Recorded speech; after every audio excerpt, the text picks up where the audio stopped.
Te doy la bienvenida una semana más a Spoiler, un podcast alejado del postureo que hay en el mundo startup, en el que quiero contarte mi realidad detrás de emprender proyectos desde cero, sin adornos. Así que si crees que esto va contigo, no te lo pierdas.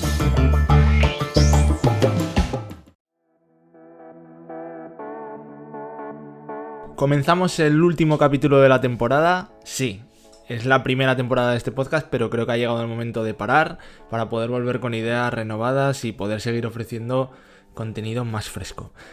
Veo que en general, que yo soy un novato, pues es habitual en muchos podcasts parar ahora y volver en septiembre.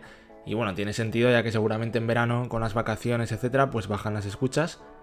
Pero bueno, es increíble ver que ya van 21 episodios con este de hoy. Y creo que no hay mejor cierre que contar sin tapujos cómo ha sido la creación paso a paso de mi primer proyecto desarrollado desde cero aquí, Rural Club. Ese era uno de los principales objetivos de este podcast, como sabes, el crear en abierto y compartir fallos y errores mientras emprendo, sin filtros. Ya os adelanté algo sobre este proyecto y os voy a contar hoy todo con cifras, datos, tras la primera semana de lanzamiento, que no es mucho, pero bueno, ya llevamos una semana y se pueden ver reacciones. Todo esto sin pelos en la lengua. Así que no te vayas si no te quieres perder nada de esto. Antes quería contarte brevemente los resultados también del podcast en esta primera temporada, por si algún día te animas a lanzar uno o porque simplemente tengas curiosidad. Como te decía, llevamos 21 episodios, un total de 1900 escuchas y de lo que puedo saber, porque muchas plataformas no lo reflejan, pero sí contando Spotify, iVoox y Apple Podcast, te puedo decir que llevamos 178 suscriptores. Poco a poco está creciendo, no es mucho, pero la verdad es que últimamente ha cogido bastante acelerón y está creciendo bastante. Y creo que vamos por buen camino. Y nada, tras este breve paréntesis vamos a entrar a explicar cómo ha sido el desarrollo de Rural Club.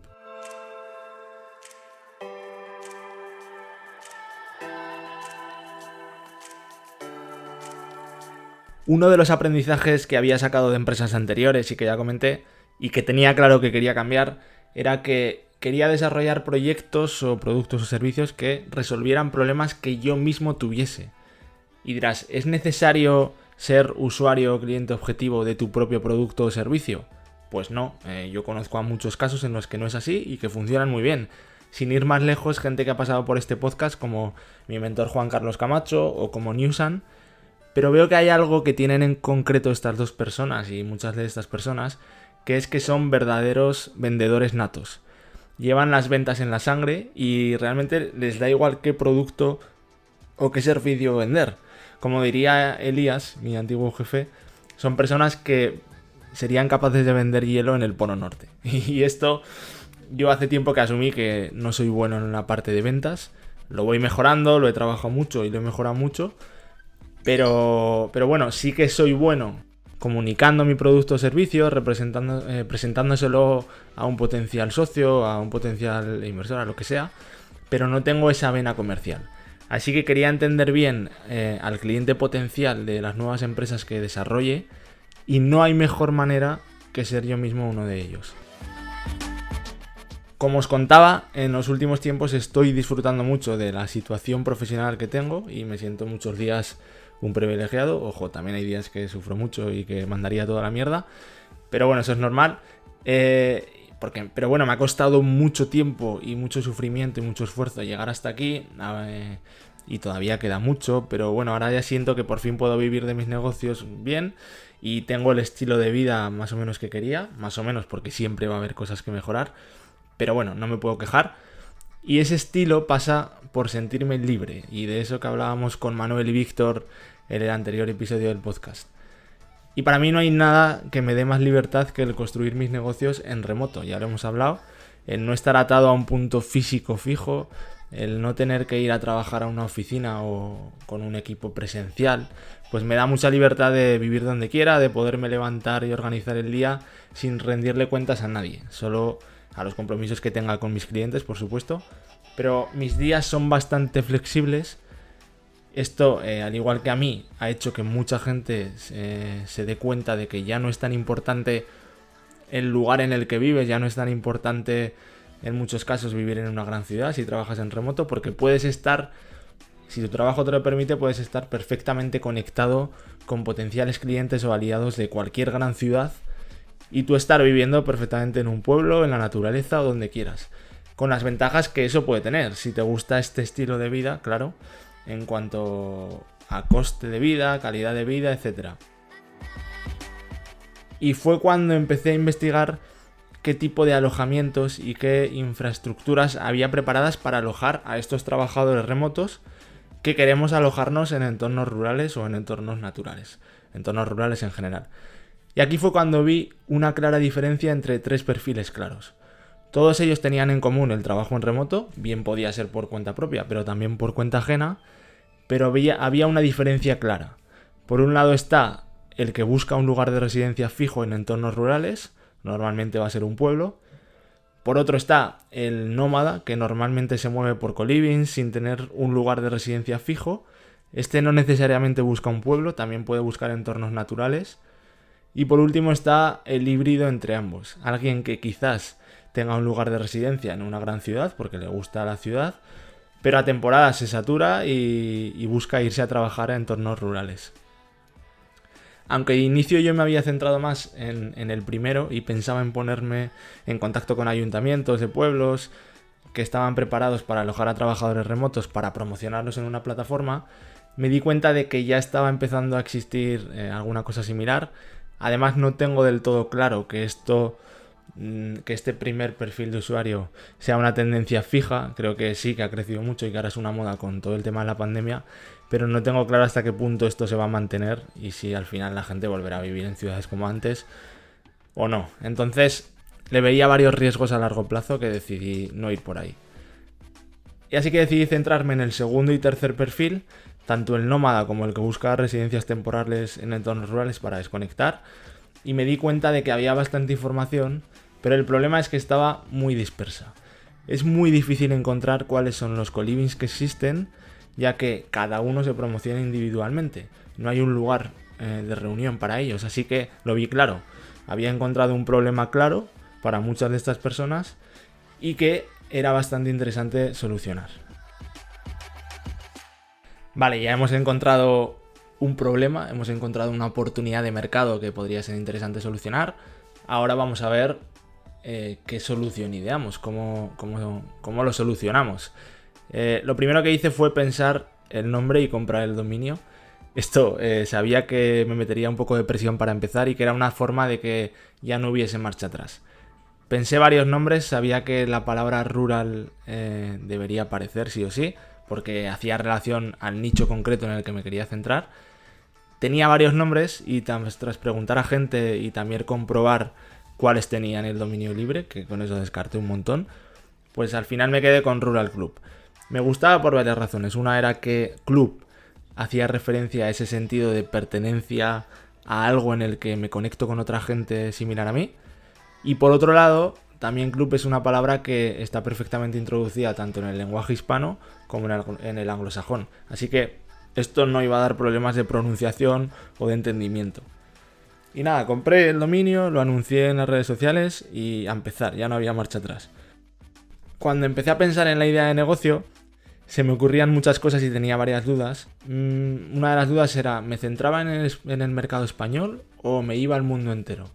De hecho, de inicio empecé a construir una base de datos de colivings rurales que había en todo el mundo, que por cierto aún la tengo por ahí y que en algún momento pues quizás use, pero no lo tenía claro.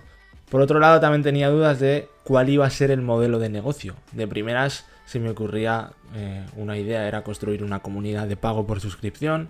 También otra idea era un portal en el que cobrase a los lugares por anunciarse. Sí que tenía claro que tenía que ser algo que pudiese desarrollar yo mismo con herramientas no code. Me encanta y me flipa este movimiento que está surgiendo de poder construir productos digitales sin la necesidad de saber programar. Y creo que es algo que potencia mucho las posibilidades de un diseñador como yo y que quiero desarrollarme mucho por ahí. Quería ponerme un reto de aprender a manejar varias de estas herramientas, ya que así, en el caso de que este proyecto fuese un fracaso, que podía ser por supuesto, al menos habría aprendido algo que me interesase para construir otros proyectos en un futuro, que fueran propios pero también ajenos para mis clientes con Estudio Iber. Así que sí o sí iba a ganar. Tras hablar con varias personas que podían ser público objetivo, recuerdo muy concretamente una conversación con Manuel Zafra, que lo conoceréis del anterior episodio de este podcast, y me comentaba que estaba entrando en un mercado que estaba muy en los comienzos. A él le gustaba mucho el proyecto, me decía eso, que estaba muy en los comienzos, que sí que era importante entrar pronto y ser el primero, pero que me lo debía plantear a largo plazo, ya que en estos momentos era muy difícil entender bien qué es exactamente lo que necesitaba ese perfil de usuario, así que todavía era complicado cobrarle por algo. También recuerdo comentar que no eran las mismas necesidades las que podía tener una persona que busca irse a trabajar en remoto a un sitio en Bali, en Tailandia, que uno que busca venir a España. Seguramente sean dos perfiles de usuario muy diferentes con necesidades muy distintas. Por lo que me recomendó centrarme en España y Portugal, ya que eran destinos más o menos similares, sobre todo para la gente de fuera, que nos pueden ver como un todo. Y tras darle vueltas, la verdad es que le vi sentido a lo que me decía Manuel y le agradezco mucho los consejos. Y decidí empezar por España y Portugal. Esto me daría una gran ventaja de cara a conocer mucho mejor las necesidades de un usuario, que aún era mucho más nicho, mucho más concreto. Eran trabajadores remotos que buscaban entornos rurales en España y Portugal. Tenía muy definido el nicho al que me dirigía y a por él. Así que teniéndolo claro, sí que tenía claro que el idioma iba a ser el inglés, porque no quería limitarme solo a usuarios españoles, ya que yo ya empezaba a ver todo lo que está pasando en las Canarias con diferentes iniciativas que están desarrollando desde el gobierno para atraer a trabajadores remotos extranjeros. Y es que solo hay que pensar que el turismo en España es el principal negocio, tanto de España como de Portugal seguramente, porque tenemos lugares maravillosos, el clima es bueno y además para la gente de otros países es barato. Así que es un destino muy atractivo para mucha gente y debía abrirme al mundo, desde España y Portugal, pero hacia el mundo. La idea era clara, quería construir un punto de encuentro para aquellas personas que pudiesen descubrir los mejores recursos para trabajar en remoto desde entornos rurales. Por supuesto, los alojamientos serían los principales protagonistas, pero no quería limitarme solo ahí, quería también estar abierto a poder ofrecer cualquier herramienta, cualquier recurso interesante que yo voy descubriendo y que considero que puede ser útil para muchas de estas personas. Algo fresco a lo que la gente se enganchara y viese esa necesidad de recurrir frecuentemente para descubrir novedades. Muy al estilo de Product Hunt o de Betalist o Nomadlist, pero muy enfocado al nicho concreto de trabajadores remotos. Respecto al modelo de negocio, descarté de inicio la idea de comunidad. No es algo que descarte del todo para un futuro, pero sí siento que ya hay muchas comunidades y que gestionar una comunidad no es una tarea fácil, ni mucho menos. Y pensé que esto podría restarme tiempo y hacerme perder el foco de la idea principal para mí, que es entender poco a poco las necesidades de este usuario para resolvérselas en Rural Club. También descarté la idea de monetizar de inicio, no voy a engañar a nadie, es obvio que si esto funciona, mi idea será ver cómo puedo monetizarlo y hacerlo rentable, pero para ello considero que antes necesito entender al usuario para ver cómo le puedo ofrecer algo muy valioso por lo que pague. Así que de primeras, puesto que además mi idea era construir un mínimo producto viable, o MVP como lo llamaremos a partir de ahora, con la idea de testar lo antes posible si todo esto tenía sentido, todo esto que había en mi cabeza tenía sentido en el mercado, así que debido a ello iba a haber mucho que mejorar, entonces no era el mejor momento para cobrar ni monetizar. Era el momento de fomentar que la gente participe y que lo use frecuentemente. Además, si por ejemplo quería cobrar a los alojamientos por promocionarse, necesitaba una masa crítica de usuarios y de visitas lo suficientemente grande, así que esto no iba a ser viable a corto plazo. Tampoco sé si será la idea futura, ya lo iremos viendo, pero de momento la idea es que sea útil. Ya tenemos clara la idea de negocio. Ahora lo que nos toca es construir ese MVP, ese mínimo producto viable, que como he dicho, mi propósito era construirlo con herramientas no code. Como ya dije, cuando empecé este podcast, no quería caer en el error de anteriores empresas de pasar mucho tiempo intentando construir ese producto perfecto, porque si algo he aprendido es que solo el usuario es el que te va a decir cómo debe ser el producto perfecto. Tú realmente son todo intuiciones y no tienes ni idea, así que cuanto antes lo lances al mercado, antes podrás recibir feedback de este usuario y antes podrás construir ese producto perfecto, pero en base al usuario, no a lo que tú piensas que piensa el usuario. Así que necesitaba definir cuáles eran esas funciones mínimas que debía cumplir el MVP, esas indispensables para que el usuario pudiese entender cuál era el valor de Rural Club y que me permitiese hacer un buen test. Y siguiendo los consejos de Bosco Soler en alguno de sus vídeos, pues organicé una lista en la que puse una sección con aquellas funciones que sí o sí debían estar para que el MVP fuese valioso, y el resto las pasé todas a una sección llamada Extras. Esto en mi caso lo hice con Trello, que es una herramienta que yo uso para gestionar los proyectos, y entre esas funciones clave que debían estar en el MVP estaban: primero, construir un ranking con los mejores co-livings o lugares en general para trabajar en remoto, que estuviese en formato muy visual y con los filtros para poder votar en base a si tiene montaña, si tiene playa, si es hotel, si es una tiny home, si es una casa rural, etc. Por otro lado, debía construir esa plantilla con la página de producto de cada uno de esos espacios, de esos co-living o de lo que fuera, con los campos específicos que te dijesen cosas interesantes, pues el nombre, la localización, el coste que tiene, si es el internet que tiene, el clima que tiene, el transporte, fotos, vídeos, etc. Por otro lado, apunté que quería construir un sistema de votos para ese ranking, un formulario de registros de nuevos lugares, ya sean co-livings o lo que sea, para que porque yo sí que quería hacer partícipe a la comunidad para poder construir o mejorar este sitio y que alguien pudiese poder subir un sitio él mismo si lo consideraba interesante. Y por último, otra de las funciones era que te pudiese suscribir a una lista de correo para avisar de futuras novedades en un futuro o para descubrirles pues X nuevos sitios cada semana.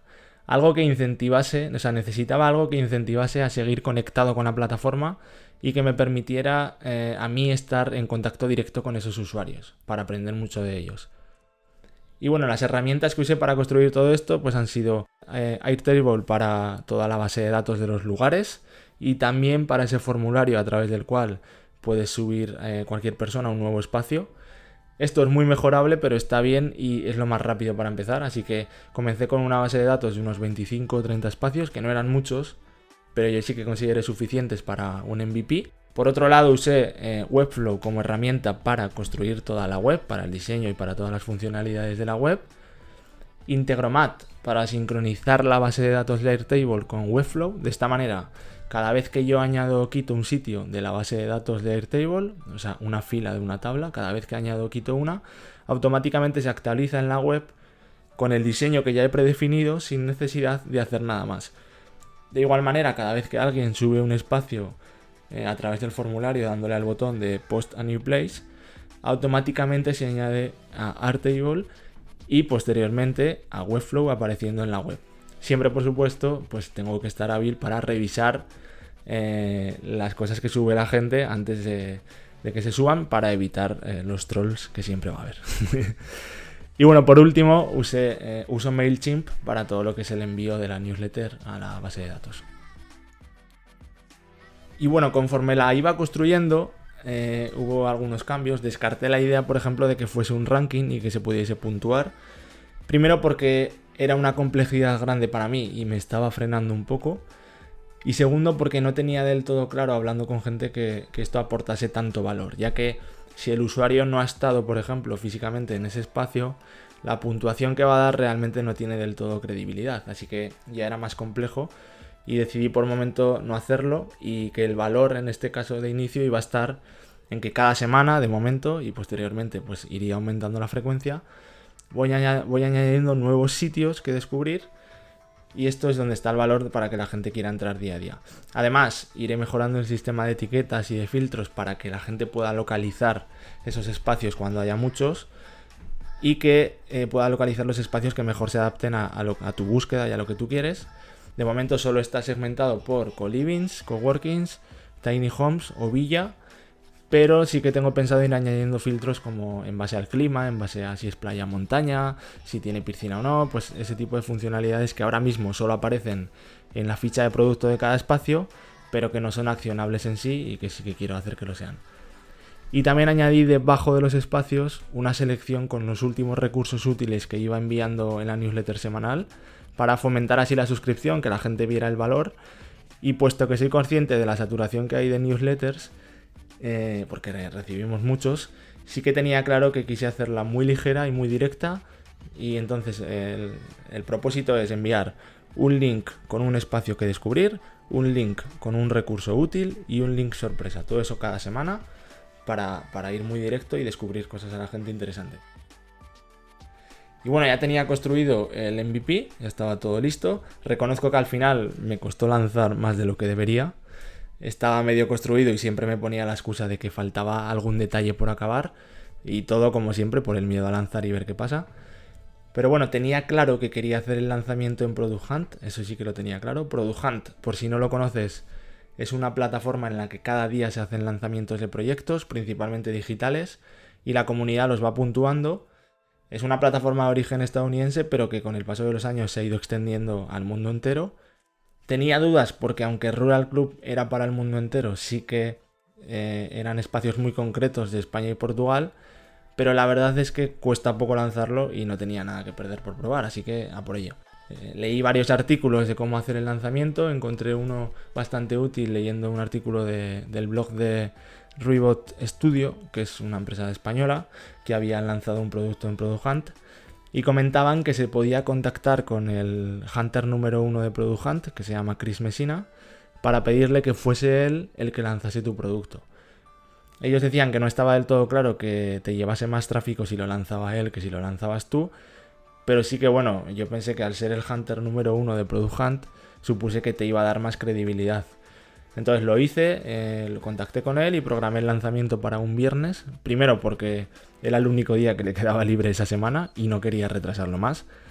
Y segundo porque aunque el viernes era peor día, porque la gente ya está pensando más en fin de semana, también por lo tanto habría menos competencia y a lo mejor sería más fácil subir puestos.